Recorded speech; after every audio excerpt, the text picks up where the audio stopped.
প্রকাশ করেছে।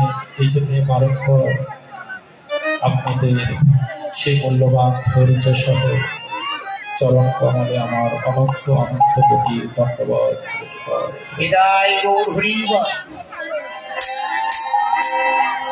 লীলা ধারাবাহিকতা আজ আমরা যে লীলাটি স্মরণ করব সেটি হচ্ছে গৌরাঙ্গ মহাপ্রভু এবং আমাদের শ্রী গোবিন্দের গৃহে গমন, যাকে আমরা বিরোধ কষ্ট বলি। অর্থাৎ সকালবেলা শ্রীদাম সুদাম সকল সখাগণকে নিয়ে গোবিন্দ আমার গোষ্ঠী গমন করেছে। সখাগণের সহিত বিচরণ করলেন, খেলা করলেন, কিন্তু বেলি অবসান দর্শন করে গৃহে আসবে। কেমন করে আসবে? সখাদের সঙ্গে কি আলোকচারিতা করবে, সেটি আলোচ্য বিষয়। এর পূর্বে আমাদের গৌরাঙ্গ মহাপ্রভু যে সকালবেলা বেরিয়েছিলেন হরিনাম সংকীর্তনে, তিনিও সেই বেলি অবসান দর্শন করে সচিমায়ের আঙিনায় ফিরে আসার জন্য মন ছটফট করছে। কেমন করে আসবে, সেটি আলোচ্য বিষয়। তাহলে আমরা পূর্বে গৌরাঙ্গ মহাপ্রভু কিভাবে সচিমায়ের ফিরে আসবে, কেন আমরা গৌরাঙ্গ মহাপ্রভু লীলা শ্রবণ করব, কেন বলছেন যে যদি গৌরাঙ্গ মহাপ্রভু লীলা কেউ অনুধাবন করতে পারে, যদি কেউ সেই লীলাটি হৃদয়ঙ্গম করতে পারে, গোবিন্দের লীলাটি ভূরিত হয়েছে। কিন্তু গৌর লীলা যদি আস্বাদন না করা হয়, তাহলে যতই রাধাকৃষ্ণের লীলা শ্রবণ করুন, কিছু হবে। এই জন্য দেখবেন, যখন আমরা জয়ের ধ্বনি দিই, তখন কি বলে দিই? জয় জয় নিতাই গৌর সীতানাথ প্রীতি প্রেমানন্দে হরি। কোথাও কি শুনেছেন জয় জয় রাধাকৃষ্ণ প্রীতি প্রেমানন্দে হরি বল? এমনটা কি হয় না? আগে নিতাই গৌর প্রেমানন্দে বলতে হয়, কেননা নিতাই গৌরের কৃপা না হলে গোবিন্দ দর্শন করা সম্ভব নয়, অন্তত এই কলিযুগে। তাই চলুন আমরা সকলে মিলে সেই মহাপ্রভু লীলাটি স্মরণ করি। Nitai Gour Sitanath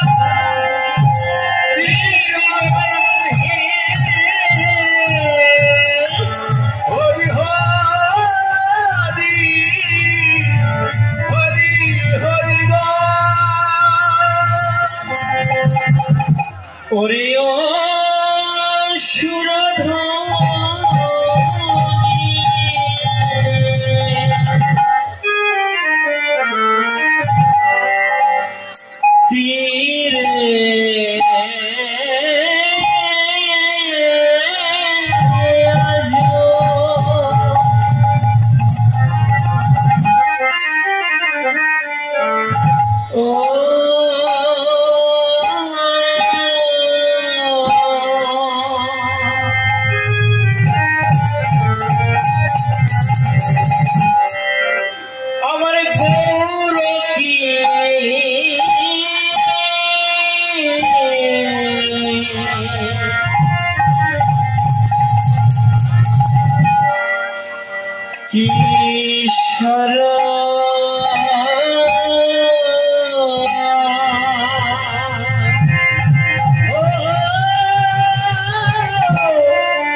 Ora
Hey!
পরম করুণাময়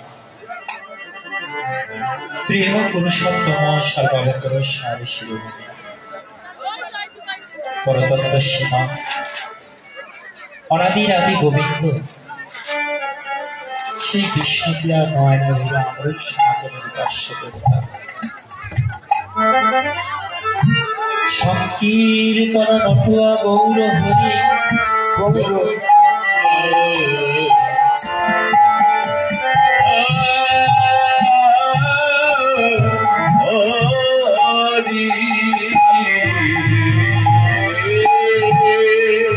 সকল পরিষদগণকে সঙ্গে করে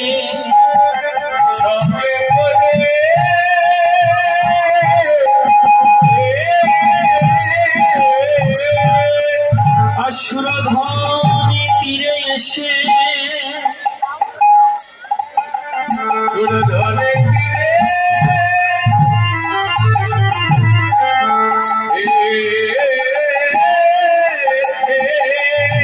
গৌর আমার হরি নামের খেলা খেলেছে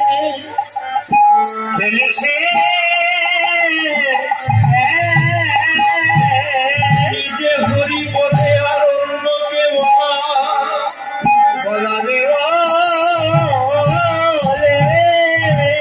নিজে কাঁদে আর অন্যকে কাঁদা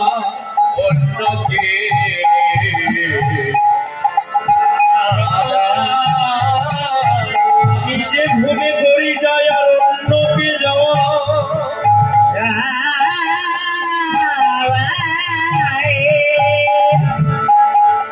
আজকে আর আরো বসিয়েছে যে খেলা উনি কোন দিকে খেলেন না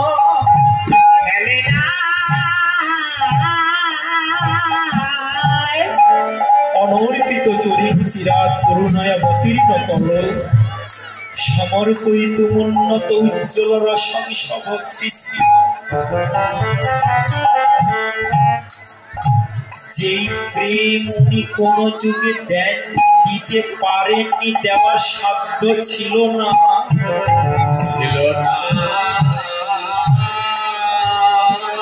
কথার ভিতরে প্যাঁচ দেখুন রহস্য দেখুন যেই প্রেম কোন যুগে দেননি দিতে পারেননি দেওয়ার সাধ্যও ছিল না ভগবানেরও সাধ্য ছিল না সেই প্রেম দেওয়ার সত্যতে এসেছেন চক্র ঘুরিয়েছেন অসুরগণকে নিধন করেছেন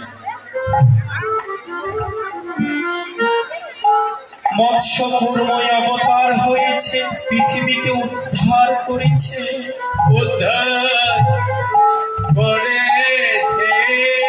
নিঃশৃঙ্গ দেব হয়ে এসেছেন ভক্ত প্রহ্লাদকে রক্ষা করেছেন কিন্তু প্রেম কি কাউকে দিয়েছে প্রেম দেয় ঐশ্বর্য খেলা প্রকাশ করেছে ত্রেতায় রাম এসেছেন মর্যাদা পুরুষোত্তম ধনুর টঙ্কারে বনের বাঘ্র জন্তুকে সরিয়েছে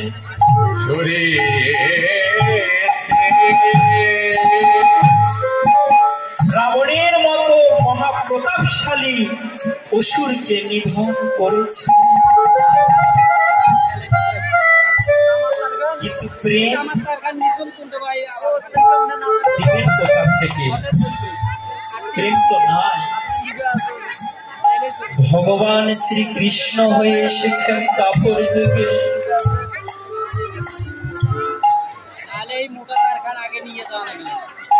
প্রেম দিয়েছেন কি পঞ্চ পাণ্ডব তো ভগবান শ্রীকৃষ্ণের সঙ্গে অন্তরঙ্গ ভাবে ছিলেন নিজের পিসি ছেলে কুন্তি তার পিসি হয় প্রেমকে দিয়েছেন প্রেম দেননি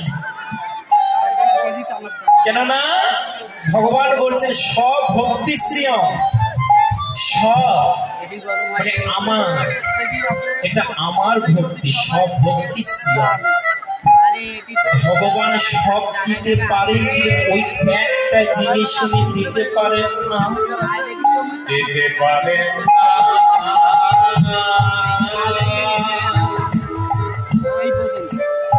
বৃন্দাবনে ব্রজের ভিতরে প্রেম দিয়েছেন সব ভক্তি অর্থাৎ নিজ গণের ভিতরে গোপীরা ভগবানের নিজ গণ। তাই ভগবান শ্রীকৃষ্ণকে কেউ যদি পেতে চাও তাহলে ভগবান শ্রীকৃষ্ণের আশা বাদ দিয়ে আগে ব্রজগোপীর অনুগত হও।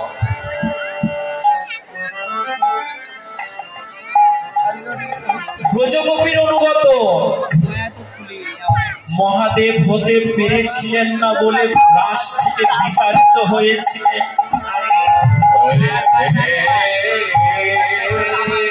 স্বয়ং লক্ষ্মী ব্রজের অনুগত হতে পারেননি বলে আজ বিল্লবনে উনি ক্রন্দন করছেন, রাশি অংশগ্রহণ করতে পারেন না।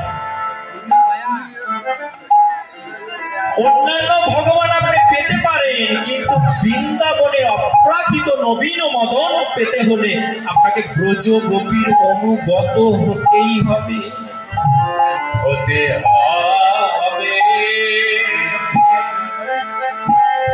পরিশেষে কি করলেন? মহাদেব ব্রজ গোপীর বেশ ধারণ করলেন, নাম হলো গোপেশ্বর। আজও বৃন্দাবনে যারা নিধুবনে গিয়েছেন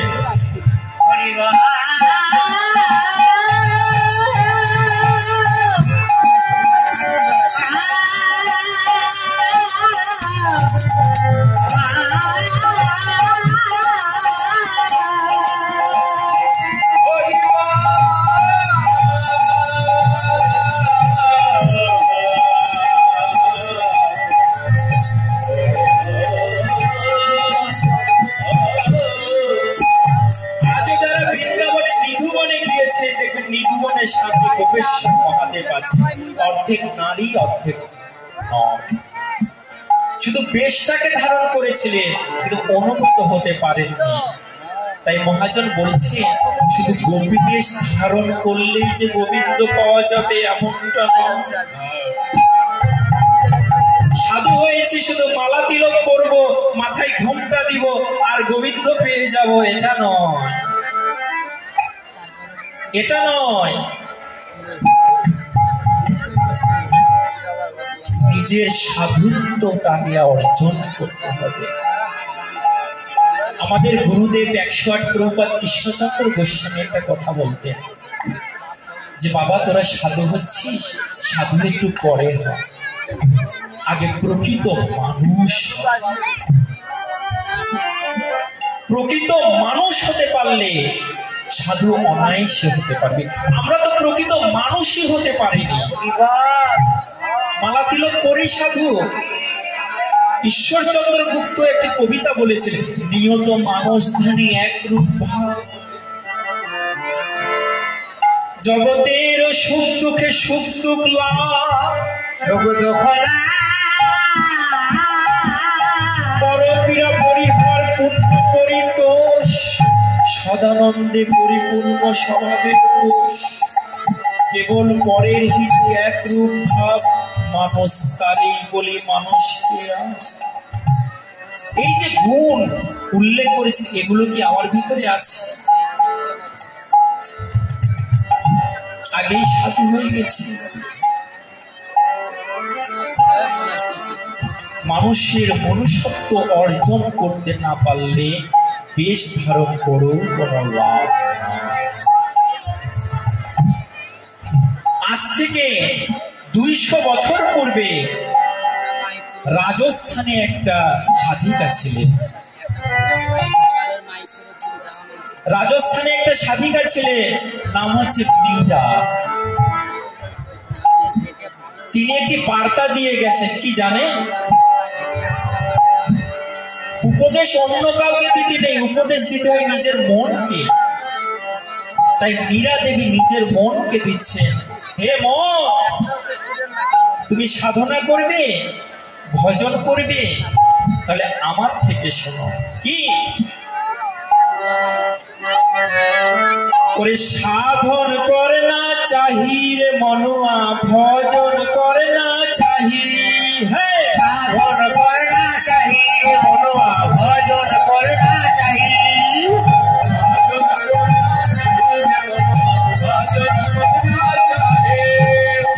लगाना चाही लहरी से लगाना चाही, प्रेम लगाना चाहिए मनुआ, प्रेम लगाना चाहिए। साधन करना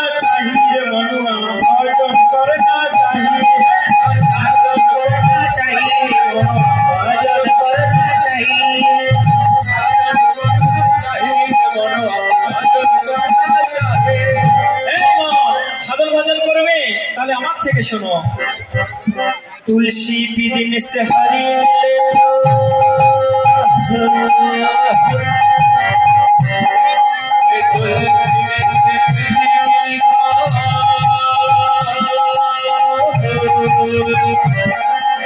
तुलसी बिदिन से हरि मिले तो वेद तुम्हें और झा तुलसी हरि मिले तो फल पूजले हरि मिले तो मैं पूजू कहा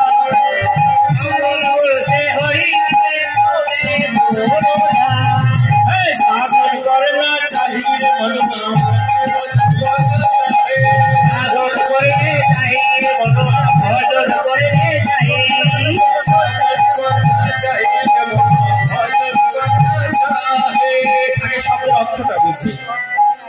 কি বলছে? তুলসী বিদিনে সে হরি মেলে তো মেয়ে পিদুম অর্ঝা। যদি তুলসী মালা পরেই যদি গোবিন্দকে পাওয়া যায় তাহলে মালা কেন বলবো? গোটা গোটা তুলসী গাছ কেটে কেটে ঝাড় করবো। এখন যারা ভক্তরা রয়েছেন সবারই গলে তুলসী মালা। সবাই বলছেন কি মহারাজ কি তুলসী মালা পড়তে মানা করছে? না না, মীরা দেবী তুলসী মালা পড়তে মানা করছেন না। তুলসী মালা তো পড়তেই হবে, কেননা 56 ভোগ আর 3600 ব্যঞ্জন বিনা তুলসী নহে ভবানী। 56 ভোগ আর 3600 ব্যঞ্জন সাজিয়ে দিয়ে তার উপরে যদি তুলসী মঞ্জুরি না থাকে ভগবান আপনি ফিরেও দেখবেন না। তাই যে কণ্ঠে তুলসী মালা নাই সেই দেহে ভগবান কোনোদিনও ফিরেও তাকাবেন না। তাই আমরা তুলসী মালা কেন পড়ি? তুলসী মালা কেন পড়ি? আমার গুণে নয়, এই মালার গুণে যেন ভগবান একদিন আসে। তাহলে মীরা দেবী এটি কেন বললেন? বলছে যে তুলসী মালা পরে যেন মনে অহংকার না আসে, যে আমি মালা পরে নিয়েছি আমি বড় সাধু হয়ে গেছি। মালা পরলেও একটি ভিতরে জিনিস থাকে, সেটি পদের শেষে বলবেন। এখন কি বলছে? যে পথল পুজিলে হরি মিলে তো মে পুজো পাহাড়। শালগ্রাম শিলা, গিরিরাজ শিলা, পাথরখণ্ড পাওয়া যায়। কেউ যদি মনে করে আমি শালগ্রাম শিলা, গিরিরাজ শিলা সেবা করবো ভগবানকে পেয়ে যাব, সেই ছোট ছোট খণ্ড পূজা না করে আমি গোটা পাহাড়কে পূজা করবো। বলছে যে শালগ্রাম শিলা, গিরিরাজ শিলা পূজা করতেই হবে, কিন্তু এর বাহিরে কিছু আছে, সেটি শোনো। তিরণ ভখনকে হরি মিলে তো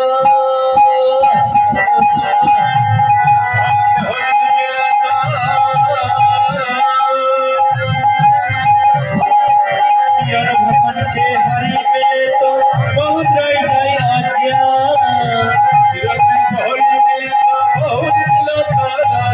स्त्री छोड़ के हरि मिले तो बहुत रह जाए मजा।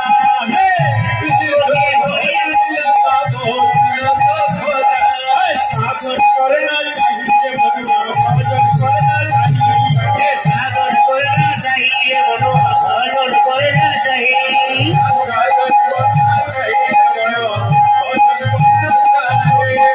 এখন কি বলছেন? তিরণ ভখনকে হরি মিলে তো বহুত রয়ে যায় অজা। কিরণ শব্দের অর্থ সাত্বিক আহার, নিরামিষ আহার। কেউ যদি মনে করে নিরামিষ আহার করলেই ভগবানকে পাওয়া যায়, তাহলে যত গরু ছাগলরা আছে তারা তো জীবনের শুরু থেকেই সাত্বিক আহারই করে, তারা আগে ভগবানকে পেত। এখন যারা সাত্বিক আহার করছেন, নিরামিষ খেয়েছেন, তারা আবার বলছে বাবা মীরা দেবী কি আমাদের অপমান করেছে? না, অপমান করেন নাই। কি বলছে? যে ভগবান 3 ধরনের খাদ্য তৈরি করে রেখেছেন, রাজস্বিক, তামসিক আর সাত্বিক। রাজস্বিকটা কি?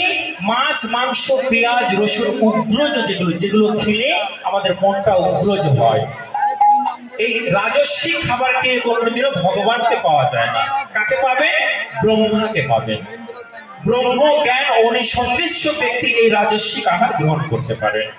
কথা একটু সুন্দর করে বিচার করুন, বুঝুন। তামসিকটা কি?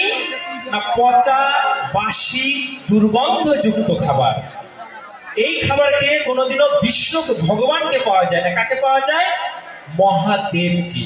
যেমন দেখুন যত ভূত পিশাচরা আছে অঘরী তান্ত্রিকরা আছে, তারা কিন্তু বাসি পচা খায়। এমনকি আমি ওই ডিসকভারি চ্যানেলে দেখেছি যারা অঘরীতা তারা মৃত মানুষের শরীরও খায়, আছে কি না? আপনারা দেখবেন যারা অঘরী তারা মৃত মানুষের শরীরও খায়। বলছে যে এই পচা বাসি খাবার খেয়ে কোনোদিনও ভগবানকে পাবেন না। কাকে পাবে? মহাদেবকে। তাহলে ভগবানকে পেতে হলে কি করতে হবে? বলছে সাত্বিক আহার গ্রহণ করতে হবে। গীতায় কি বললে? যে কেউ যদি শ্রদ্ধার সহিত ফল মূলাদি শাকাহারী আমাকে শ্রদ্ধার সহিত অর্পণ করে তাহলে সেটি আমি গ্রহণ করি। আর ভক্তের স্বভাব কি? যা খায় গোবিন্দকে দিয়ে খায়। গীতায় ভগবান নবম অধ্যায় দেখবেন ভগবান বলেছেন যে এই জগতে সকল কিছুই আমার, যারা আমাকে দিয়ে খায় না তারা চোর সমান। তাহলে যারা ভক্ত তারা ভগবানকে দিয়ে খাবে, আর যারা ভক্ত তারা ভগবানের উচ্ছিষ্ট প্রসাদ ছাড়া কোনো কিছু গ্রহণ করে না।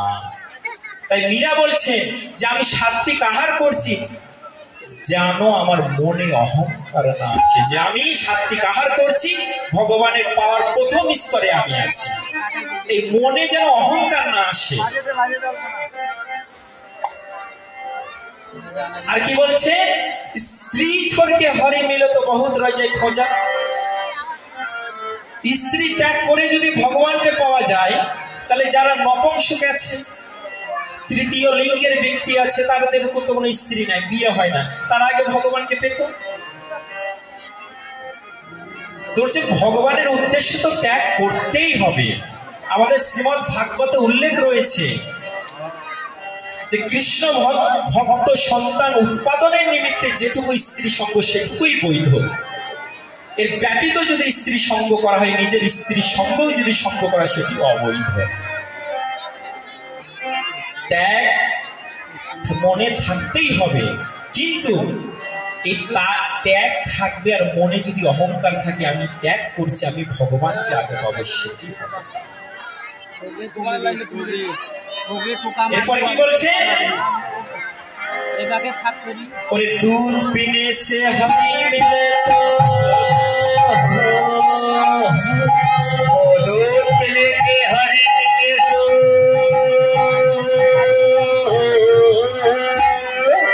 दूध पीने से हरि मिले तो पाए बत्सुमाला, हरि मिले तो पाए बत्सुमाला, मीरा कहे बिना प्रेम से नाम ले बदलाला, मीरा कहे बहुत मिले तो नहीं मिले बदलाला, साधन करना चाहिए, करना भजन करना चाहिए, साधन करना चाहिए, साधन करना चाहिए, भजन करना चाहिए, साधन करना चाहिए, भजन करना चाहिए। এইবার আসল কথাই আসলে, দুধ পান করে যদি ভগবানকে পাওয়া যায় তাহলে যত গাভীর বাছুরেরা আছে তারা আগে ভগবানকে পেত। এবার বলছেন এগুলো সম্পূর্ণ যোগ্যতা থাকতেই হবে, কিন্তু মীরা কহে বিনা প্রেম সে না মিলে নন্দলালা। হৃদয়ে যদি প্রেম না থাকে তাহলে যতই মালা তিলক সাত্বিক আহার করুন না কেন ভগবানকে লাভ করা সম্ভব নয়। প্রেমটাই আসল। শাস্ত্র ব্যাখ্যা দিয়েছে হৃদয়ে যদি প্রেম না থাকে যতই ভক্তি ভাব দেখান কোনো কিছু লাভ হবে না। যেমন মৃত শরীরকে যতই আপনার তিলক চন্দন দিয়ে দামি কাপড় দিয়ে সাজান সেই দেহের কোনো দাম নাই। তদ্রূপ যে দেহে প্রেম নাই, ভালোবাসা নাই, সেই দেহে যতই ভজন করুন কোনো কিছু লাভ হবে না। এই জন্য বলেছেন সবচেয়ে উচিত প্রেম ও সাগর। তুলসীদাসজি রামমানসে বলছেন সবচেয়ে উচিত প্রেম ও সাগর। প্রেমটাই হচ্ছে আসল। চৈতন্য চরিতামৃতে কৃষ্ণদাস কবিরাজ গোস্বামী পাদ উল্লেখ করেছে সম্বন্ধ অভিধেয় প্রয়োজন তত্ত্ব প্রেম। গৌড়ীয় সিদ্ধান্ত হচ্ছে যে আমাদের প্রয়োজনটা কি? আমাদের ভগবান প্রয়োজন নয়। দেখুন অমিয় একটি বার্তা দিচ্ছে যে আমাদের প্রয়োজন ভগবান নয়। কি প্রয়োজন? বলছে যে প্রেম প্রয়োজন। ভগবানকে পাওয়ার জন্য ছোটাছুটি করতে হবে না, আগে হৃদয়ে প্রেম অর্জন করুন, ভগবান এমনিতেই ছুটে আসে। কারণ কাননে যদি ফুল পুষ্প প্রস্ফুটিত হয় না, ভ্রমরকে নিমন্ত্রণ করতে হয় না, ওই গন্ধে গন্ধে ভ্রমর চলে আসে। তাই যে হৃদয়ে প্রেম আছে, ভালোবাসা আছে, ভগবান তাকে খুঁজে নেবে। তাই বলছে হৃদয়ে প্রেম আগে অর্জন করতে হবে। এই প্রেমটা কোথায় থেকে আসে? বলছেন সদ্গুরু চরণাশ্রয়। ওই একটি পথ, সাধু সঙ্গ সাধু সঙ্গ সর্বশাস্ত্রে কয়, লব মাত্র সাধু সঙ্গ কৃষ্ণ ভক্তি হয়। এই সাধুকে বলছেন সেই গুরু বৈষ্ণব, এরাই হচ্ছেন সাধু। যদি কোন জীব সেই গুরুদেবের চরণ আশ্রয় করতে পারে, তাহলে একমাত্র সে করতে পারবে, এটা পূর্বে নয়। তাই বলছে যে এই প্রেম, এই ভালোবাসা কোথায় ছিল না, সেই বৃন্দাবনে গোপীদের হৃদয়ে ছিল। তাই জগতে কেউ যদি গোবিন্দ পেতে চাও, আগে গোপী চরণ আশ্রয় করো, গোপীর অনুগত হও। গোপী ছাড়া তাই যারা সদ্গুরু আশ্রয় করেছেন, তারা দেখবেন গুরুদেব তাকে মঞ্জুরি স্বরূপ দান করে। যে এতদিন জেনেছ জীব কৃষ্ণ নিত্য দাস, আমাদের চৈতন্য চরিতামৃত বলছেন জীব কৃষ্ণ নিত্য দাস, কিন্তু গৌড়ীয় সিদ্ধান্ত দিচ্ছেন যে না, এর উপরও একটা তত্ত্ব রয়েছে। সেটি কি? জীব হচ্ছে রাধা রানীর নিত্য দাস। জীব হচ্ছে রাধা রানীর নিত্য দাস। রাধা রানীর অনুগত হয়ে যুগলের সেবা করা, এটি হচ্ছে গৌড়ীয় ভজন। এই কলিযুগে মানব দেহ ধারণ করে যারা সদ্গুরু চরণ আশ্রয় করতে পারল না, এই মানব দেহ ধারণ করে যারা দেহ ধারণ করতে পারল না, তারা যেন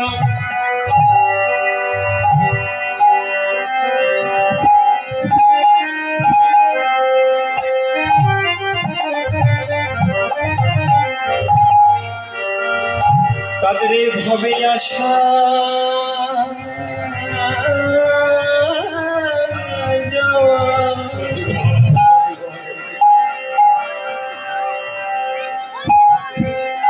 যাওয়ার সার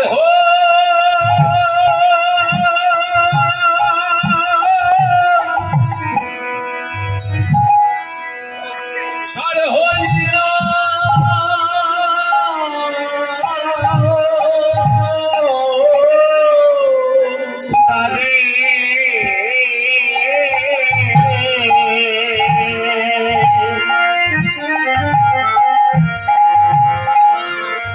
তাদের ভাবে আসা যাওয়া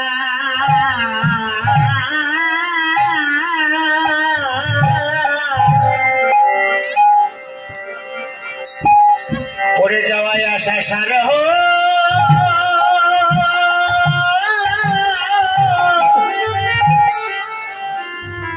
সারা হইল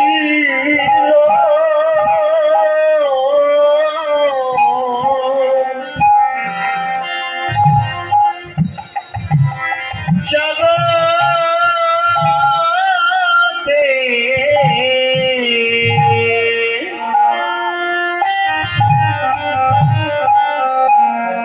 ভবে তাদের যাওয়ায় আসা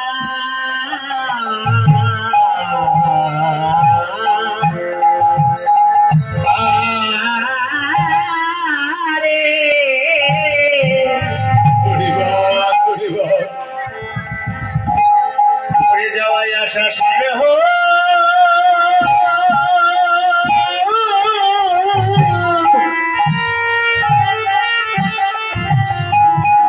ওরে সার হইল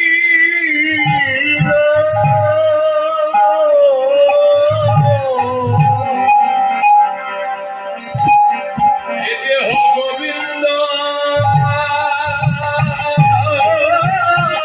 সেবা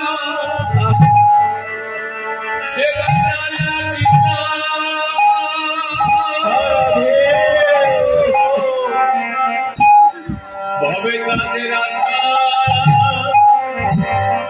যাওয়া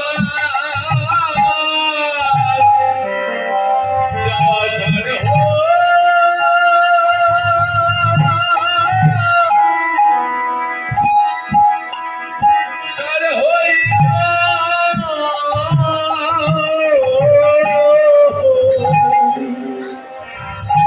যাই আমার গুরুচরণ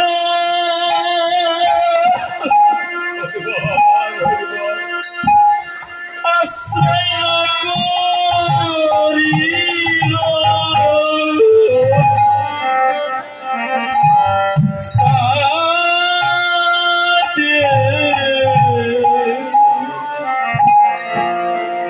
তাদের আশা আশা যাওয়া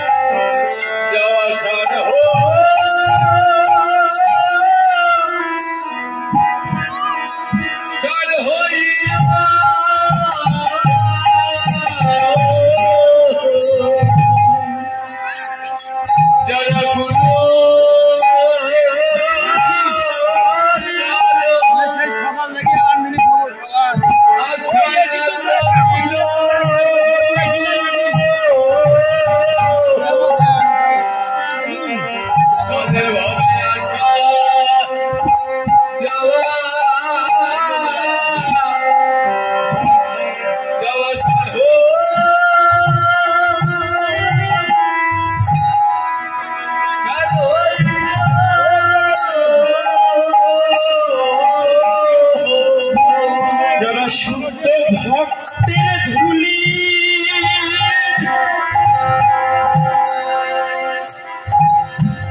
অঙ্গে নামাখিল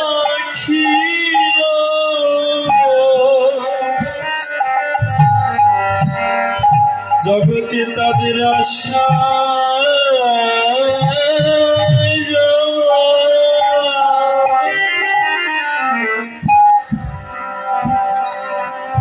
সারে হো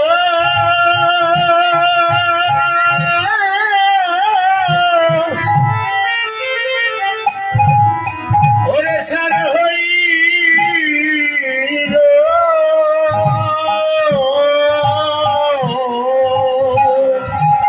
শুদ্ধ ভক্তের চরণ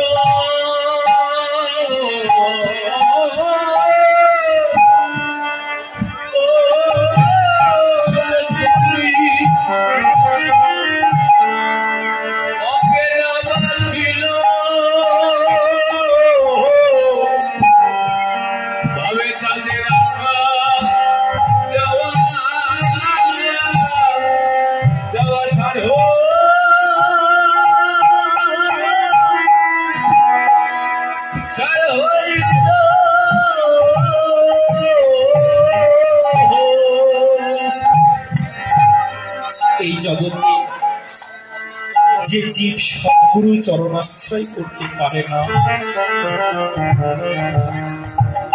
যারা পরম্পরা যুক্ত গুরুদেবকে আশ্রয় করতে পারে না, তাদের মানব জন্ম নেওয়াটাই বৃথা। সেই মুন্ডে কিবা কাজ করুক, তার মুন্ডে বাস, সেই মুন্ড রহে কি কারো হরিবল হরিবল। সেই হস্তে কিবা কাজ, সেই হস্তবিত ব্যক্তির সব, সেই চরণে কিবা কাজ, যে চরণ সাধু সঙ্গে যায় না। সেই নয়নে কিবা কাজ, যে নয়ন আমার গোবিন্দ দর্শন করে না। সে বদনে কিবা কাজ, যে বদন আমার হরি কথা শোনে না। সেই নাসিকার কিবা কাজ, যে নাসিকা ভগবানের তুলসী পত্র স্পর্শ নেয় না।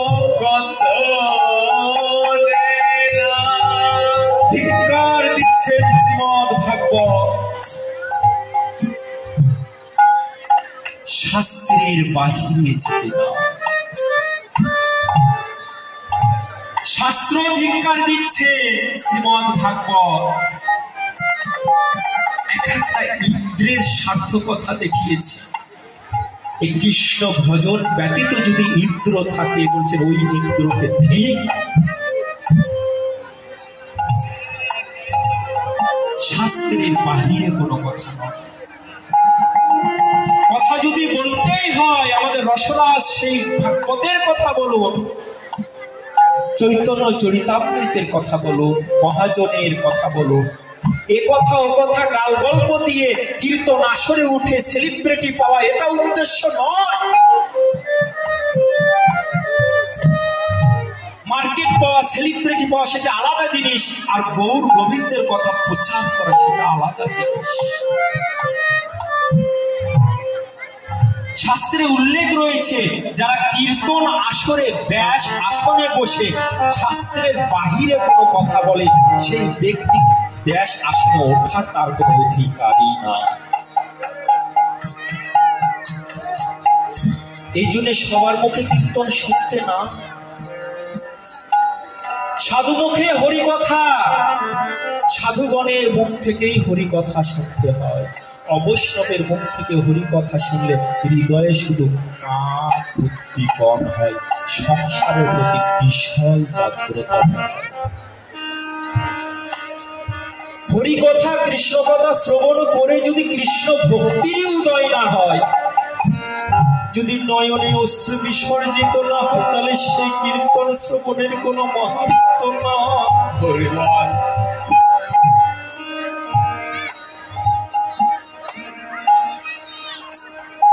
আমার এই আসরটা, এই জায়গাটা খুব ভালো লাগে জানেন। আমি 2 বছর আগে এখানে একবার গান করেছি। কথাটা আমি বলি, আমার হৃদয়ে চলে এসেছে। এই আসরটা আমি এতটাই আমার ভালো লাগে যে এই আসরে যখন কীর্তনিয়াকে লিফলেট দেওয়া হয়, তার পিছনে লেখা হয় যে ভজন গান গাইবেন না, আলতু ফালতু কথা বলবেন না। এটা, এই জিনিসটা আমার খুবই ভালো লাগে। সত্যি তো, এটা তো আলতু ফালতু করার জায়গা নয়।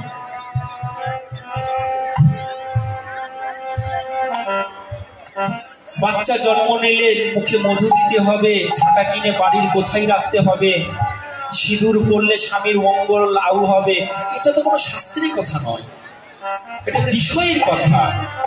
শাস্ত্র কি? যে শাস্ত্র পড়লে কৃষ্ণ ভক্তির উদয় হয় সেটাই হচ্ছে শাস্ত্র, আর যে শাস্ত্র সংসারের দিকে নিয়ে যায় সেটা শাস্ত্র নয়। আমি সেই কমিটি বৃন্দকে আমি বারবার নমস্কার প্রণাম জানাই যে তারা যেন এই ধারাটি অবশ্যই যতদিন এই অনুষ্ঠান চলবে, আমি থাকি চাই না থাকি, আমার বলুন চাই না বলুন, তাতে আমার দুঃখ নাই, যাতে এই ধারাটি আপনারা রেখে দেন। আর আরেকটি কথা আপনাদের আমি চরণে বলবো, ওর শেষে আরেকটি কথা আপনারা উল্লেখ করবেন যে পদের বাহিরে যেন কোনো কথা বলা, পদের বাহিরে যেন কোনো কথা বলা না হয়, এটি যেন সেই অপর পৃষ্ঠে লেখা থাকে। কেননা পদের বাহিরে যদি কোনো কথা বলা হয় না, তাহলে স্বয়ং ভগবানের অঙ্গে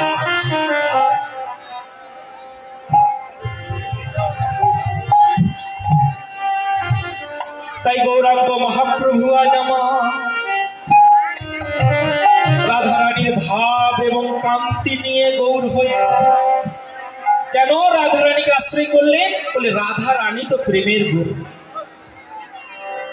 রাধারানীর কাছে গোবিন্দ আমার সমস্ত প্রেমটাকে গচ্ছিত করে রেখেছে। তাই রাধারানীকে আশ্রয় গ্রহণ করে আজ গৌর হয়েছে। কিন্তু ভগবানের একটি স্বভাব রয়েছে, সেটা কি জানেন? উনি যুগ যুগ প্রেমটা একজনের কাছে রেখে দেন। কেন রেখে দেন? বলছি যে আমি তো আত্মাগলা ভোলা মানুষ, লীলায় ব্যস্ত থাকি, এত বড় ধন সম্পদ যদি আমি নিয়ে থাকি, কখন কাকে দিব, কি হবে না হবে, মূল্যবান জিনিস তো। দেখবেন আমরা যখন কোনো মূল্যবান জিনিস রাখি খুব যত্নে রাখি, যারা জ্ঞানবান, যারা চালাক চতুর তাদের কাছে রেখে দিই, তাই না? যদি হারিয়ে যায় আমার থেকে, তাই গৌরাঙ্গ মহাপ্রভু নবদ্বীপে এসে প্রেম গচ্ছিত রেখেছেন। ব্রজে প্রেম গচ্ছিত রেখেছিলেন রাধা রানীর কাছে। রাধা রানীকে আশ্রয় না করলে গোবিন্দ পাওয়া যাবে না। এবারে গৌর হয়ে এসে প্রেম গচ্ছিত রেখেছেন আমার নিতাই চাঁদের কাছে। এবে গচ্ছিত রেখেছেন নিতাই চাঁদের কাছে। নিতাই চাঁদকে আশ্রয় গ্রহণ না করলে, নিতাই ভজন না করলে আমার গৌর পাওয়া যাবে না।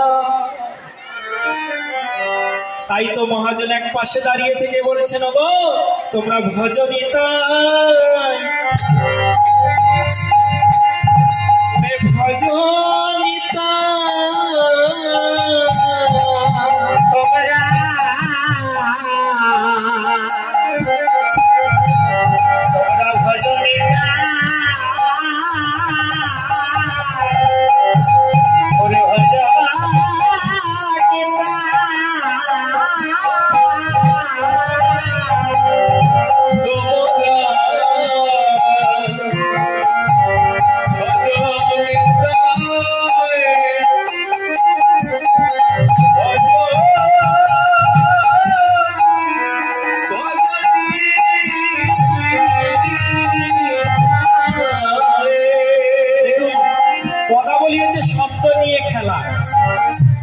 যারা সাহিত্য করেছেন পদাবলী কীর্তন মানে দুই একটা পদ শিখে নিলাম আর মঞ্চে গান গেলাম, এটা নয়।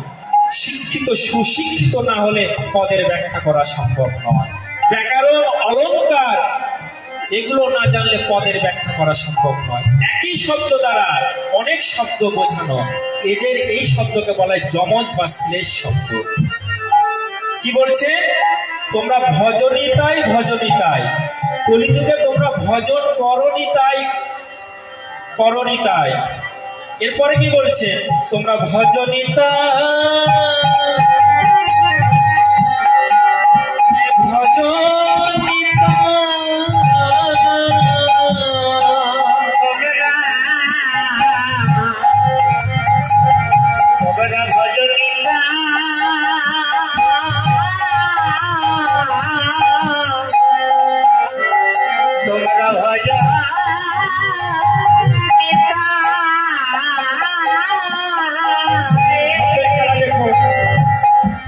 কলির ভজনিতা ভজনিতা ভজনিতা করে ভজনিতা কলির ভজ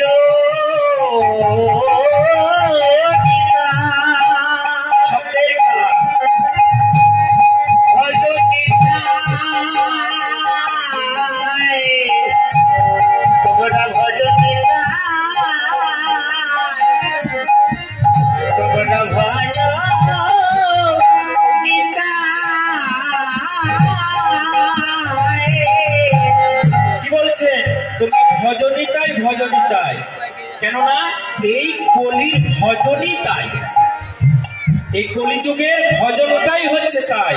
কি ভজন? বলি নিতাই ভজন,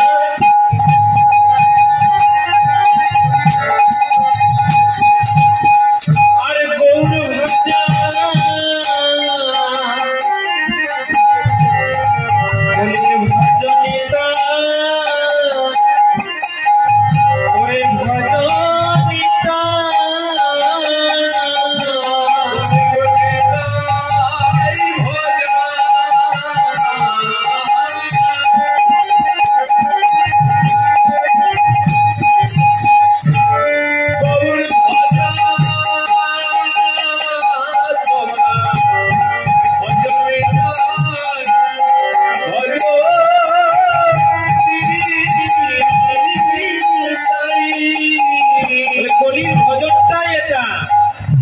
তোমরা নিতাই পাওনি কেন জানো? তোমরা ভজন করো নিতাই,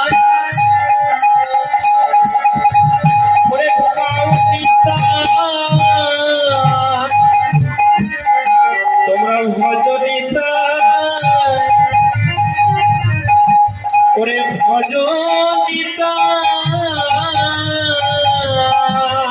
তোমরা ভজন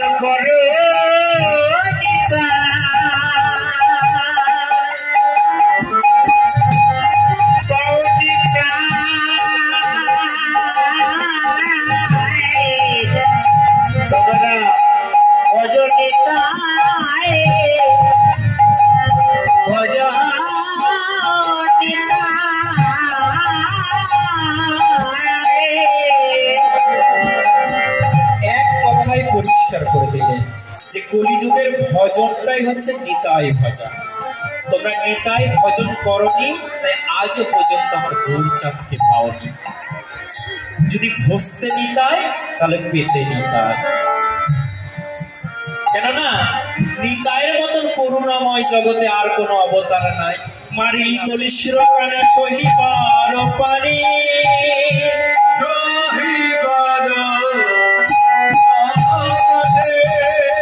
তোদের দুর্গতি আমি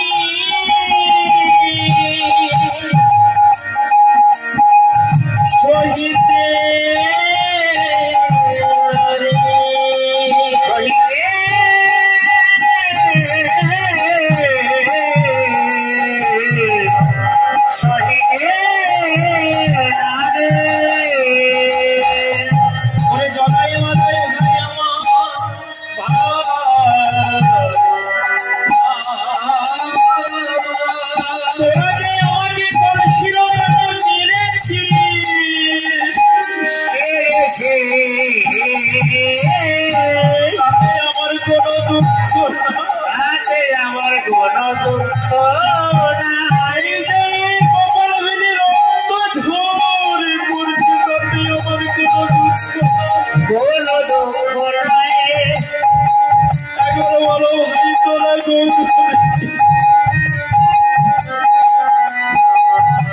একবার হরি হো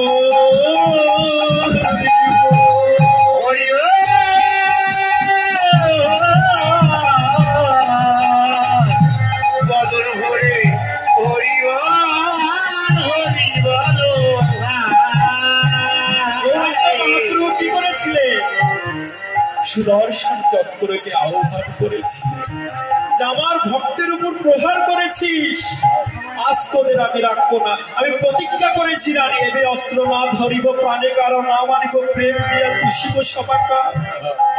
অন্যান্য অবতারে উনি অস্ত্র ধরেছিলেন, গৌর অবতার যখন হয়েছিল তখন প্রতিজ্ঞা করেছিলেন এই অবতারে আমি অস্ত্র ধরবো না, আমি প্রেম দিয়া চিত্ত শুদ্ধি করব সবাকা। কিন্তু ভক্তের কারণে ভগবানের প্রতিজ্ঞা ভঙ্গ হয়। মহাভারত প্রমাণ দিয়েছে, ভীষ্ম প্রতিজ্ঞা করেছিলেন, ভগবান প্রতিজ্ঞা করেছিলেন যে আমি এই যুদ্ধে কোনো অস্ত্র ধরবো না। ভীষ্ম প্রতিজ্ঞা করেছিলেন যে আমি যদি ভীষ্ম হয়ে থাকি আমি তোমাকে অস্ত্র ধারণ করাবো। আজ যখন বিশ্বের শত শত মানে অর্জুন বিক্ষিপ্ত, আর অর্জুন পারছেন না, ভগবান দেখছেন আমি যদি না দাঁড়াই তাহলে তো অর্জুন আর বাঁচবে না। ভগবান সঙ্গে সঙ্গে রথ থেকে নেমে সেই রথের টাকা তুলে ধরেছে।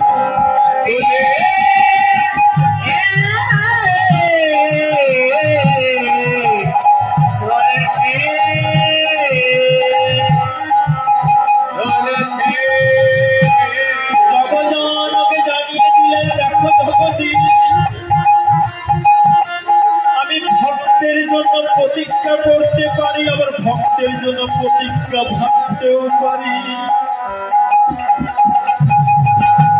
ঠাকুরের ঠাকুর আমার বৈষ্ণব গোসাই, এই কলি ভব তারাই আর কেহ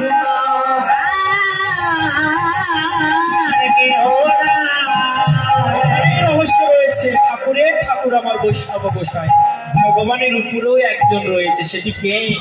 আমরা যাকে সেবা করছি সেটা হচ্ছে ঠাকুর। এই ঠাকুরের ঠাকুর আবার আছে কে? ঠাকুরের ঠাকুর আমার বৈষ্ণব গোসাই। কলি ভব তরাইতে আর কেহ না। রহস্য কি? কলি ভব তরাইতে আর কেহ নাই, বৈষ্ণব ব্যতীত কলি ভার তরানোর আর কেউ নাই, ভগবানও পারবে। চৈতন্য চরিতামৃতে কি বলেছে যে সাধু সঙ্গ সর্বশাস্ত্রে কয়। এখানে তো বলতে পারতেন যে কৃষ্ণ সঙ্গ সর্বশাস্ত্রে কয়, সেটি তো বললেন নেই। কি বলেছেন? সাধু সঙ্গ।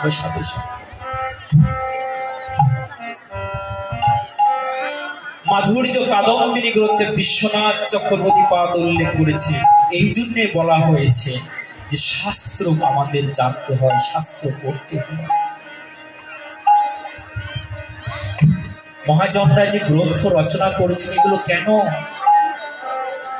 জগজীববাসীকে জ্ঞান দেওয়ার জন্য। তো আমাদের 5টি ঋণ থাকে, দেবঋণ, ঋষি ঋণ, পিতৃঋণ, ভূত ঋণ, আত্মীয় ঋণ। আমরা যদি গ্রন্থ অধ্যয়ন না করি, গ্রন্থ চর্চা না করি, তাহলে ঋষির কাছে আমরা ঋণী থাকবো। এই জন্য গ্রন্থ অধ্যয়ন করতে হয়। সেখানে বলেছে নারী স্ত্রীর মিলনের ফলে যেমন সন্তান জাত হয়, এর বিকল্প কোনো পথ না।